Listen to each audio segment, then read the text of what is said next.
Well, look, as Canada hopes for relief on steel and aluminum tariffs, U.S. Commerce Secretary Howard Lutnick is reportedly rejecting any possibility of a deal on the auto sector.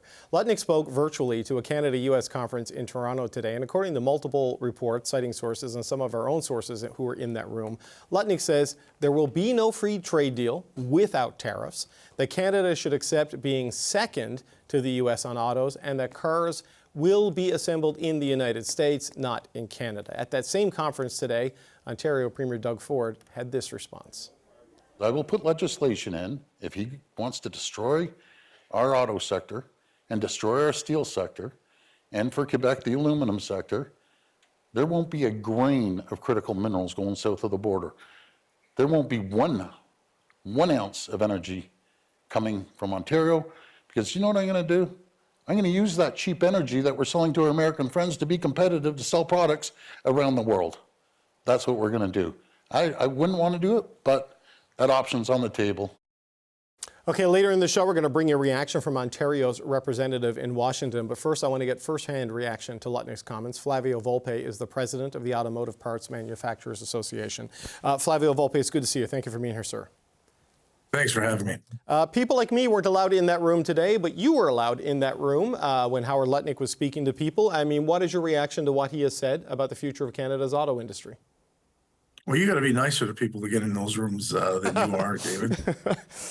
I'll say, look, it's nothing we haven't heard before from the administration. And we heard the president saying cars, cars, cars yesterday in the Oval Office. But it's interesting that we're talking about steel and aluminum, and we're talking about energy and critical minerals now. And while the Commerce Secretary is saying cars, we don't want Canadian cars again, you know, it brings me back to where we were in February, March, when we said, look, we're going to negotiate. Canada's going to negotiate the best deal possible for the country, economy-wide. And no one sector, no one region was going to carry a heavier burden than anyone else. We didn't try for special status at the time, and I came on this show and said, we'll work our own deal, and we advocated for auto parts, but this business about no cars, I hope that Canada, our negotiating team, is sticking to the fact that when we have maximum leverage, when the Americans need something and they're feeling hurt, that's the time to put everything on the table and try to get the best deal for Canada. Some of the quotes of Flavio Volpe, if you look at where Canada was to where it will be, you'll be disappointed, is what Howard Lutnick said.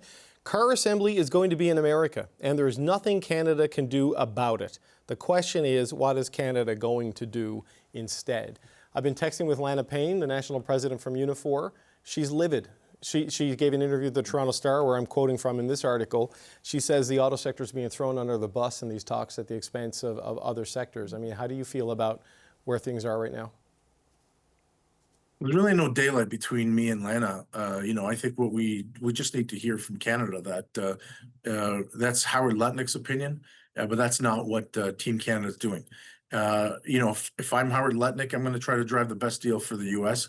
I reminded everybody again today that if he's talking about auto assembly leaving Canada and shutting down, he's talking about American auto companies spending billions of dollars to close profitable, productive plants that have been sitting here for those three companies for 100 to 120 years. And right at the same time that we're competing with China as well. If you get rid of auto assembly here, those are the same companies that buy billions of dollars of American auto parts and bring them over the border, and American steel and plastic. You know, we just need to be clear that if we're going to move ahead as a country in negotiations with the Americans, we're not leaving anybody behind. You know, that can only be confirmed by the Prime Minister. Everything that he has said and the negotiating team has said to date is that we're not going to do that. We're just eagerly waiting. We heard the Premier today say not going to happen on my watch. Right. The industry just needs the assurance from the government that we're not going to do that. Well, the industry and an increasing number of premiers want some reassurance from the federal government these days, it seems. Wab Kanu said, what are we getting for these trade-offs we're making, and they have some concerns. But Lana Payne is making the point, and she's going to be on the program tomorrow because she's traveling right now, that when Dom LeBlanc and others say, we're here to speak about the priorities of steel and aluminum, didn't mention auto, didn't mention lumber. Yep. I mean, she takes a negative signal from that. I don't know if the Prime Minister and Minister LeBlanc mean the priorities for this specific meeting, or if they mean the priorities, overall. I mean, how do you view it, and what would they need to do to reassure you that auto is, in fact, one of the top priorities here? Well, the principle there and the reason for concern is if the Americans are saying they need something or signaling that they're hurting, they've increased the spot price of steel and aluminum to their own market, and they say they want relief, or it's attractive, they want a keystone and other natural resources. Now that is the moment where you say, hey, by the way, we need relief from whatever it is that you're doing to automotive and other hurt sectors. If you in classic bargaining here, and here's Len and I, who are usually on opposite sides of the table, but in classic bargaining here, you don't take things off the table, and then say, hey, by the way, do me a favor. I didn't hear the Prime Minister say that, but I think the industry today, especially given how frank and candid the Commerce Secretary was, needs to hear that. So just one last quick question before we let you go, Flavio Volpe. Just this quote from Howard Lutnick: if you look at where Canada was to where it will be, you'll be disappointed. He suggests there's no free trade agreement without a baseline tariff level in his comments. I mean, I know they keep saying versions of this, but the day after the Oval Office meeting, where they all say it went really well, for the Commerce Secretary to say this, that is foreboding to me in terms of what Canada can expect as we get closer to CUSMA. Just your quick thoughts on that. It speaks to the nature of the discussions between the partners here. We always say, look, if we do a deal with the Americans, can we trust it now? The Europeans have buyer's remorse. The Japanese are worried that the terms they agreed to aren't the ones that are being enforced. They probably did have a really good meeting yesterday, and we saw the public face of it. It looked like there was progress. Maybe we had too good a meeting. Right. The difference between this and the NAFTA renegotiations were that you had professional staff, you had trade lawyers, you talked with stakeholders, and you went in several rounds. Right now, they're saying, hey, by the way, we have a $30 trillion economy. You have one that's a fraction of that. You can do really well, but you're going to have to recognize that you'll have to bow to us. I don't agree with that. I think we should all be focused on how we can do better together, especially if we have the same adversary in China. But again, the rhetoric from Howard Lutnick and Donald Trump is less important than the assurances from Prime Minister Carney and Team Canada. Okay, Flavio Volpe, always appreciate your time. It's Flavio Volpe with the Automotive Parts Manufacturers Association. Well, as Canada's trade team works towards deals with the United States, U.S. Commerce Secretary Howard Lutnick is reportedly rejecting any possibility of a deal on the auto sector. Lutnick spoke virtually to a Canada-U.S. conference in Toronto today, and Ontario Premier Doug Ford was in the room.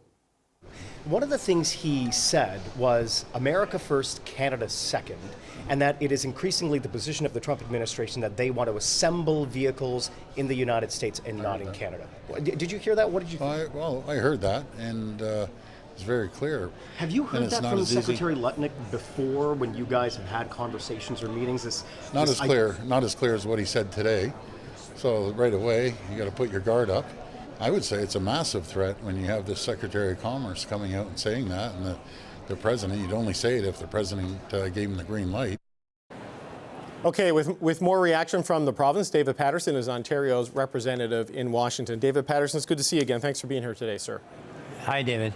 So Doug Ford, they're confirming the substance of everything we've been told, Howard Lutnick said. I mean, what do you make of what he's saying, that there won't be a comprehensive deal on auto and only America is going to assemble cars in the future?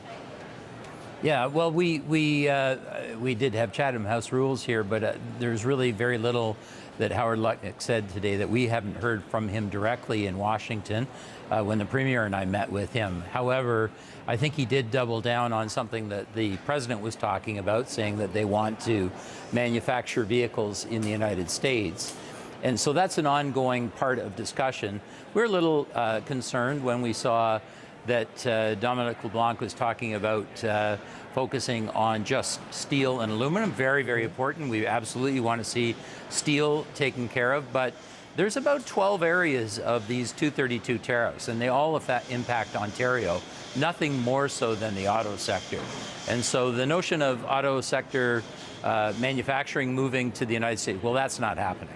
And it's not happening for a number of reasons, and not the least of which is that Canada and Ontario is the biggest market in the world for American-made automobiles. And so even if you could wave a magic wand and move manufacturing to the United States, I'd venture to say that Canadians would probably have some kind of reactive embargo against American vehicles, and they would lose as many jobs as they would gain. And so really it's a nonsensical type of approach. If anything, I think what we need to do is make sure that our auto manufacturers that will stay here in Ontario need to continue sourcing here, and that our auto parts companies will continue to not have to source only from the United States, and we maintain that integrated supply chain. Right. Look, for people watching at home who don't go to these events, Chatham House rules essentially is it's completely off the record. No one is supposed to talk about what is said or asked in those rooms. But here we are. Things have a way of getting out in a trade war. And, you know, David Paterson, some of the quotes attributed to Howard Lutnick in the Toronto Star, car assembly is going to be in America. There's nothing Canada can do about it. The question is, what is Canada going to do instead? I mean, you outlined some of what your response is there. But you also said that, and Flavio Volpe said this earlier in the show, steel and aluminum being listed as the priorities in the White House yesterday and auto not mentioned. He's worried about that. Lana Payne of Unifor is worried about that. Have you raised this with the federal government not listing auto as a priority at their meeting yesterday? Well, I've been in touch with some of my colleagues in the federal government today, and I think what they're saying is that they see this playing out as a bit-by-bit discussion. And look, yesterday was a very positive day in terms of the way that our Prime Minister dealt with the President. We can be proud of that. And it felt good that the rapport is there. What was disappointing is to see the narrow menu of only dealing with steel and aluminum, and also energy, which means critical minerals. And critical minerals are the domain of the provinces. And so if one was to put something together that dealt with those, we'd be involved in those. And I think that's what the Premier said today is, look, you can't run the U.S. military without high-grade nickel from Sudbury, Ontario. You can't run most of the auto sector without the critical minerals that we have. And we're weaning off of China in North America. So we should be confident. We should know that we've been here with the auto sector for 100 years. We'll continue to be here with the auto sector for 100 years. And what we need to do is work our way through this in America's self-interest. And I think we'll get there. Right, but when and how and at what cost, I guess, is the question, right? Because, you know, the meeting sounded great yesterday if you watched just the Oval Office bit that was public. But, you know, it looked pretty good back in May, and within a couple of weeks, steel and aluminum tariffs doubled to 50%. So you can't draw anything from that. So here we are into the start of the CUSMA review process. America could just drag all of this out, watch steel get weaker, aluminum get weaker, and auto get weaker until the big negotiation begins. And then the whole Canadian economy is weaker going into that talk, right? This is the situation we're in right now. I think the Canadian government has put a very positive deal on the table, and that's the nature of these discussions. They're not trade agreements, they're shakedowns. And so one has to be able to put on an attractive package of things, and I think the Prime Minister has done that. Everything from defense to border security to removal of the DST, these are the starting point of leverage to be able to get to a proper deal. It seems that yesterday we got a sense that we're going to take it bit by bit over the next year until we get to the USMCA. Well, we can't wait for the USMCA a full year from now. That'll be the same time as the midterms, where we may see a change in the Congress. It'll be the same time as we're seeing court decisions on the USMCA. So we should negotiate from a point of strength and confidence. And we have lots of things that the Americans need, and they know they need them. And so let's make sure that we get the right deal on these things. If automobile was not on the table immediately, well, let's put it on the table and let's get it fixed. Well, everything you hear about this administration in Washington, David Paterson, you would know this better than me, is that if you're not talking to the president, nobody can actually make a decision. That it all rests with Donald Trump and it's got to go to him. So how do you up the pace with that kind of a dynamic when they are reveling and speaking openly about the size of their market relative to the size of every other market? And Trump said this yesterday in the Oval Office, this is our leverage, and they're going to use it. So it's going to hurt everyone, but they can absorb it at a rate maybe Canada can't while they make us wait. Sure, it's a brave story, and we've got a Prime Minister that's done a great job in building rapport. But what works in dealing with the United States is deals that cross over in mutual self-interest. And there is no area better than the auto sector for mutual self-interest. They can't run without our integrated supply chain. They can't run without the nickel that we provide. And they want our market. Most importantly, our market, we have 40 million Canadians that are buying cars. We buy 2 million vehicles. We buy 23% of all U.S. exports of vehicles into Canada. Compare that to Japan buys 1%. South Korea buys 1%. We are their market. And so keep in mind, it's not just Donald Trump. It's also General Motors. It's Ford. It's Japanese companies that are now North American as well. They have assets, billions of dollars of assets in Canada, and they want that Canadian market. And so they're not going to turn their back on that. Otherwise, you're throwing us into the arms of the Chinese and opening up our market in a way that's just absolutely detrimental to North America. So the logic of this, let's stick with it. Let's keep fighting. Let's make sure that we stand up for all of our industries, not just automotive, steel, and aluminum. And by the way, they need our aluminum. Right. So, and they need our critical minerals. They need our potash. They need everything. And so, let's be confident. Okay, look, I got 20 seconds left, David Paterson, but the Premier Ford, has expressed some frustration that Canada isn't hitting back hard enough. I know Mark Carney wants to manage this relationship with Donald Trump, and that's critical in dealing with this administration, but at what point does Canada need to go back to some sort of retaliatory efforts, as the Premier would like to see? Well, we've done a number of those, and from the provincial level and other provinces, in Ontario, we're not backing off those things. When we get the proper trade deal that goes back to growing our economies together and doing things that make sense for all of our people, then we'll take those types of retaliatory actions like the LCBO, they'll go away. But let's see the tariffs dealt with first. The Prime Minister is in the control seat. He's doing a good job, but let's keep moving.